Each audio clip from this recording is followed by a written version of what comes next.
This one's for Alice.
Picture time,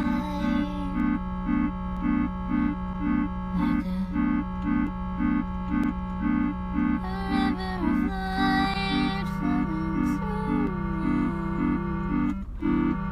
flowing through your legs. And isn't it strange and funny too?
all things all the time, while also feeling other things and seeing other things.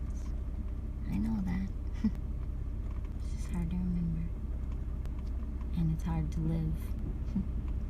Maybe it's easy to remember, but it's hard to live it.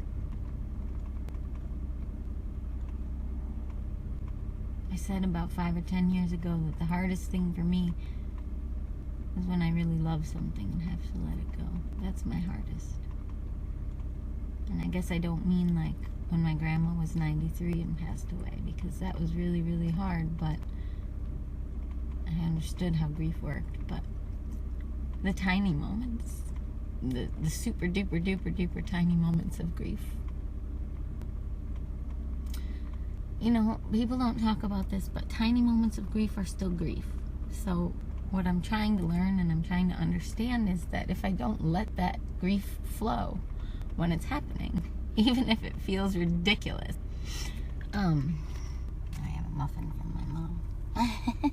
You feel whatever you feel in moments. And when you feel things in moments, what I think happens all the time, especially in, you know, like super high society, kind of civilized whatever, which we're all influenced by in Western culture, we learn to just push those emotions down and not even feel them. We think that controlling them is going to make them better, but I swear it's a weird mixture. If you let them flow constantly, you might get lost in them.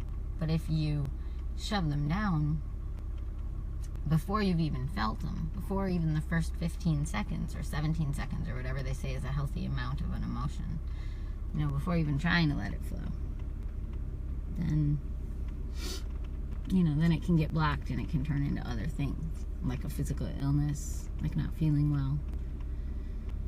Anyway, well, I just thought I'd stop at this Plymouth dog park and write a song in honor of my second niece. I only have two. Well, I haven't met, I've met Brian's nephew, but I haven't met his nieces. Maybe I'll go say hi to the Plymouth dog park real quick. Or the flowers. These are flowers for Alice, even though she doesn't love yellow and I do. Fine, they're flowers for me. Look how cute this is.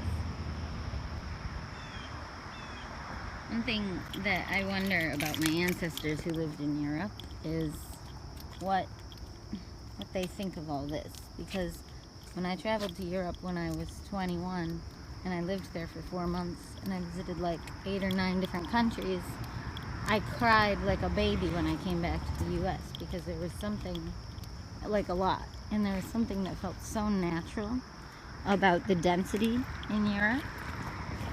I mean, that's where my ancestors are from, so it makes sense biologically that I felt that way.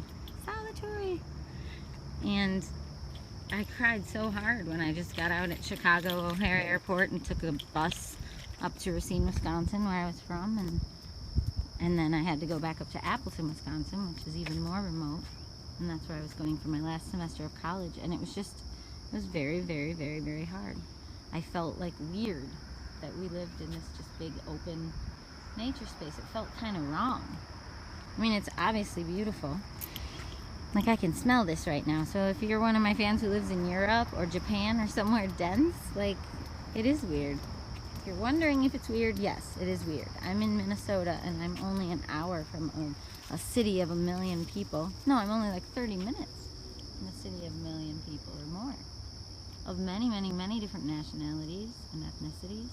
And here I am just like in the middle of total wilderness, and this turns into crazy amounts of snow in the winter and really cold temperatures. It just, I don't know. American history is, there's a lot of tragedy in it and a lot of things that I'm really confused about.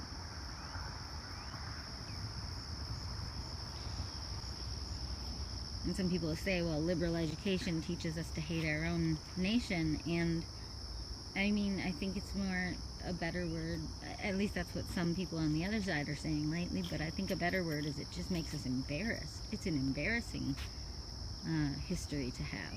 I mean, Britain, no offense, Britain, but your history is more embarrassing, but we're just kind of part of you in a way. It's just the same thing. It's an extension of the same thing. Let's go conquer and alter lands and the people who were living there peacefully, or not peacefully, but that's not for people to judge if you come in and conquer someone's land. I don't know. This is too deep. Or maybe it's not. But yes, this is a really, but conversely, I was born here. Like, I didn't have a say in the matter. I was just a baby.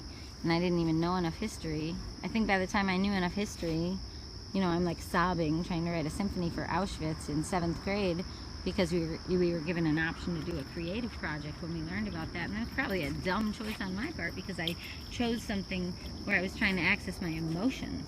And I had to like play it in front of the class. And I didn't like perform it, I just played the tape. But I wrote a symphony in 7th grade for the people who died in Auschwitz. Like, that's messed up. Like, I was in 7th grade. I wasn't given a choice to decide to learn about that or not. Like, I didn't know anything. I didn't choose to be alive. I didn't choose to do that to any of those people. Like, my family, I have some German roots. I probably felt guilty. I probably felt weird, even though my family wasn't over there at that time. Like, all of it. And then people just act like, oh, it's just history class. Da-da-da. Like, are you kidding me? We're like traumatizing children in the name of education. It's almost like you're trying to scare them out of any human instincts they might have that might hurt others. But like, geez Louise. And no wonder that when I, you know, if that was age 13, then it's only like 12 years later where now I'm in England, and I was living in London, and then I was traveling around like 6 different countries, or 7 or 8 different countries on a semester break, or just on weekend breaks. I think I was at 9 different countries by the end, and like, it honestly in a lot of ways felt more natural to be over there where it's denser, where the population is dense. Like, that's probably how it felt ancestrally. I don't know. I'm just rambling. Alright, this is what my life feels like. I assume no one else is ever going to watch these, that just future me is going to watch these in their entirety, and if anyone else watches anything, it would just be the songs. And even that, like, you know, I have like many more polished albums. Why would you even listen to these songs compared to, you know, listening to an album? I don't know. I don't even know why I make these anymore. And that's Solitary Part 1. The color scheme. See, clearly I like those flowers in there for me. I was gonna, oh my gosh, I'm rambling.